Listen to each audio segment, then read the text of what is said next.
मोर बिहाव हज सज धज के घुमैया हो गे हम घुरुआ तक भुलुए जाथो कांदी का भुलुए भर धान संझाओ बिहनिया चरावत हूँ गरुआ अब घर के मायारू बने हीरो बाबू घूमत रहे घर वाली कहते अब हट दोती भड़ुआ। ये बात अब माइक की आवाज बढ़िया तेज दे देवे भाई। जब से शादी हुई मैं जोर से बोल नहीं सकता हूँ। मैं राम साहू जी के मोर से ज्यादा हालत खराब है। काहे माइक सही होना बहुत जरूरी है। एक जगह इसने कवि सम्मेलन में जाए रहा माइक बढ़िया से नहीं रही से तो मैं कहा जोर जोर से कविता पढ़े लगे तो गधा चिल्लाई शुरू कर दी। मैं कहीं यार वो गधा चुप कर आम और डिस्टर्ब करते एक आदमी आग कहा तो तोर बारे में उसने कर दे। अभी तुम्हारे गांव पहुंचे थे लड़का में तुम्हारे गांव परेशान हो गए एक वंदना भगवान ला प्रार्थना कर देता का खतरनाक भारी गांव के तुम्हारे में बछौत देखे हो एक ठन वंदना भगवान समर्पित रख देना चाहता हूँ कि विनती को भगवान सुन लीजिए दयावान कल युगी बाबाओं की बूटी से बचाइए कि मार्ग में है कई बाधा उन्हें कर दीजिए आधा सड़क के गड्ढों और खूंटी से बचाइए कि आपके ही भरोसे तो जीवन ये चल रहा अतिरिक्त कार्य वाले ड्यूटी से बचाइए और कार और ट्रकों से तो कोई तकलीफ नहीं बस लड़कियों की स्कूटी से बचाइए। बढ़िया बढ़िया। अभी आए तुम्हारे गाँव एक जन लड़का दौड़ा तो आगे कहते हैं हमारे गाँव में कवि लागत हंस कहते तो देखे लागत तो पोस्टर का मैं कहें हाँ यार तो चश्मा मत पहने कर मैं कहें का बरे चश्मा पहने तो उल्लू कस दिखा था मैं कहें निकाल देते मोला गधा कस दिख दे। मैं मोर घर वाली कहे दे पैसा दे और कहते का करबे मैं कहें चश्मा बनवा दूर के नहीं दिखाए मोर घर के छत में लेके देख तो काय कहते मैं कहें चंदा है तो कल कत्ते दूर हल देख बेटा।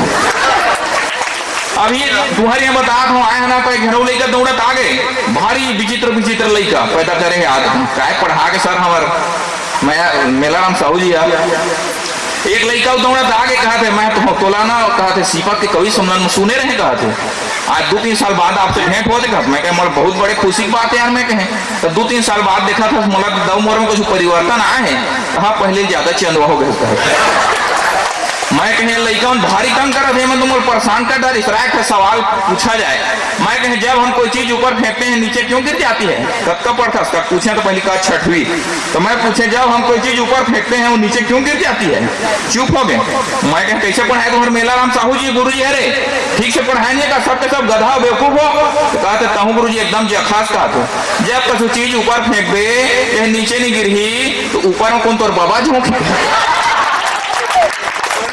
बड़ा विचित्र भाई आपके बछौत के लड़का मन का है बहुत खुशी होती कि कोरोना काल के संकट के बाद ये का स्थिति इस कवि मन के का बताओ मैं हम घर में आईना सामने कविता पढ़त रहन एक दिन मोर घर वाली कहा थे कवि कुकुर एक राशि एक काम कहते मैं कहता मैं सब आपका साहित्यकार के बहुत बड़े सम्मान होते बड़का कवि बने कहते 4 पंक्ति आज तक मोर बनी सुनाया कहते मैं कहे हाथ रे पगली एक दिन नहीं कहते तोर बहुत रेडीमेड कविता है 4 पंक्ति सुनाए कोशिश करें कि तुम जो कह दो चांद तारों को तोड़ लाऊंगा बस सबके कह पा रहे हैं कहा थे चुपे रहो 15 दिन हो गए कोलम पपीता पाके है तेला टोरे नहीं सका था बड़ा आया कहा चांद तारे वाला बड़ा विचित्र विचित्र घटना हो जाते का बीच में एक जगह कवि सम्मेलन में कहने टोकरा बाबा एती रहेंगे डंडा धर के मैं कहे बाबा मोर से कुछ गलती थोड़ी हो गई डंडा धर के रहेगा तो मार देवा थोड़ी कहा मैं तोला काम मारे बेटा था हमारे गाँव पहुना है इसका मैं तोला खोजा अपना जय तोड़ बड़ा है एक जगह कवि सम्मेलन में जाए रहा एक जन बहनी आखिर बड़े बड़े करके बुरे बुरे का मुंह देखा कर पूछता मैं कहीं बहनी मोर से कुछ गलती हो गया थे बुरे बुरे से देखा था कहते बस कुछ गलती नहीं हुई बात तो चेहरा मोर सास से मिलते कहे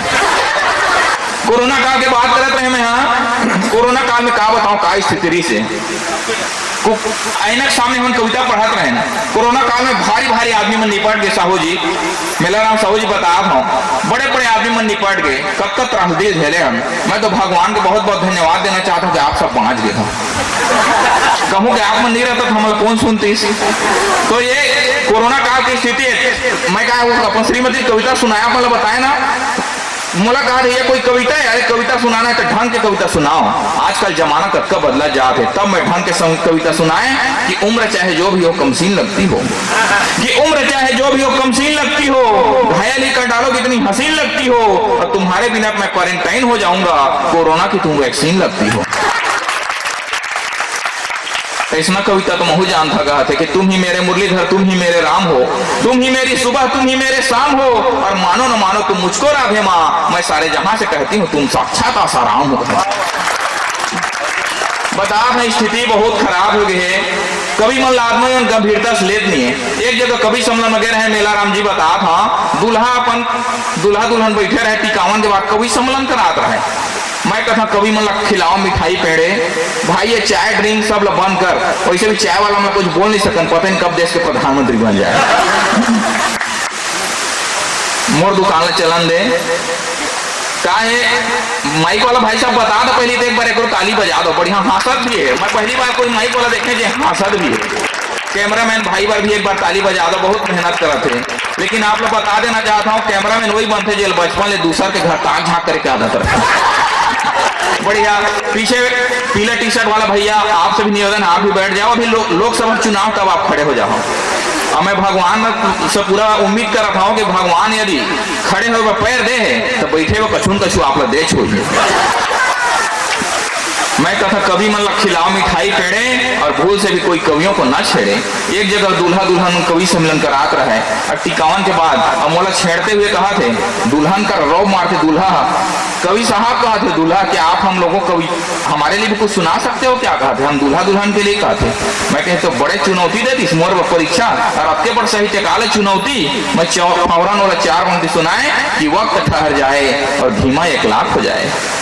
मैं कहे आशीर्वाद के 4 पंक्ति तुम देता हूँ, यदि कहे सुनाए बार तो सुना हूँ कि वक्त ठहर जाए और धीमा 1 लाख हो जाए, आप दोनों हमेशा के लिए प्रेम के बंधन में लाख हो जाए और आपके वर्षगांठ पर हम यूं ही 3 साल आते रहेंगे, फिर 4थे साल भले आपका तलाक हो जाए।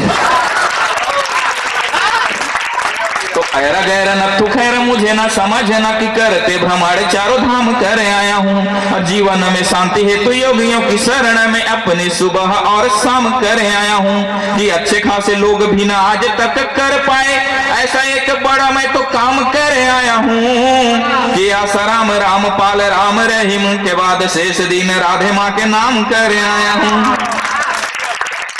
भैया जब मैं आया नहीं है बछौत सब आदमी मन ऐसे देखा थे जैसे कि मैं कुछ अंतरिक्ष चला गया, अजीब टाइप के देखा थे सब कोई। अब मुला सब पूछा थे राज का है, राज का है, राज का है। तो 4 पंक्ति में पर राज बताना चाहता हूँ। दरअसल वो पूछना चाहती कि आपके सुंदरता के राज का है। तो सबको ठगता रहा पर आज ठगा के आया हूँ, सबको ठगता रहा पर आज ठगा के आया हूँ। फिर भी एक नई उम्मीद दिल में जगा के आया हूँ और मैं भी कवित्री की तरह सुंदर दिख सकूं, इसलिए बीवी का क्रीम लगा के आया हूँ।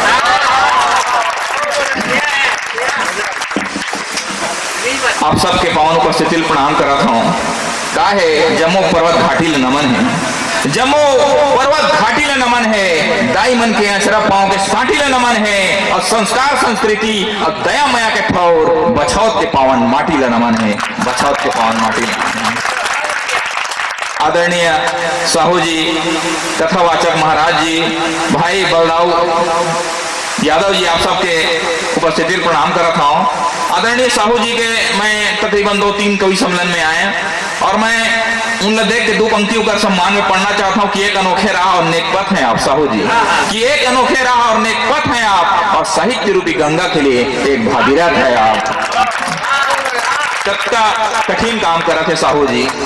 आज के समय में साहित्य पैदा करना, गांव-गांव में फैलाना, साहित्यिक अनुष्ठान करना, ये कक्का बड़े बात होते। साहू जी चाहती तो आज यहाँ पंडवानी करा सकत रही, साहू जी चाहती तो यहाँ नाचा करा सकत रही, साहू जी चाहती तो कोई छत्तीसगढ़ के हीरोइन ला के यहाँ नचा सकत रही, साहू जी चाहती तो यहाँ डांस करा सकत रही, साहू जी चाहती तो मेरा ऑर्केस्ट्रा करा सकत रही। लेकिन ओकर लिए बजट नहीं रही से तो कहीं से कवि मन ला बुला ले। साहू जी के बुद्धिमत्ता प्रणाम करा था, बहुत संस्कारी गुरु जी है। अब सुने हो कि आपके गांव ला पढ़ा थे पूरा, तो एक बड़े संस्कार के बात है। मैं शुरू से जाना था साहू जी, बहुत संस्कारी आदमी है। इतना संस्कारी मैं हाँ ये तुम्हारे बिलासपुर जिला में नहीं देखे हूँ। एक कविता मैं साहू जी के संस्कार पर पढ़ना चाहता हूँ कि एक दिन भाभी जी बोली, होकर हम भाभी जी कि एक दिन भाभी जी बोली ये नई सलवार सिलाई है, बताओ तो कैसी लग रही हूँ, माँ ने मुझे दिलाई है। साहू जी यहाँ के श्रीमती जी कितना संस्कारी बता रहा हूँ। आज आयन का उमन के घर घूमे के रहन, जाते ही हमन को फट से चाय बना दीस, तो चाय फट से साहू जी पहली पीस, तो चाय पीते कहते हम कैसे अजीब कह के बदबू आते जी कहते, भाभी नाराज हो गए, कैसे बात करता, कैसे बदबू आई कहते। ये किचन में पहुंच गए, जाके देखते एक मोजा गीला रहे, कैसे मोजा कैसे गीला है, काय करे कहते बिहार चाय छानील खोजत रहे, नहीं मिले 3 काम चलाए कहते। इतना संस्कारी साहू जी।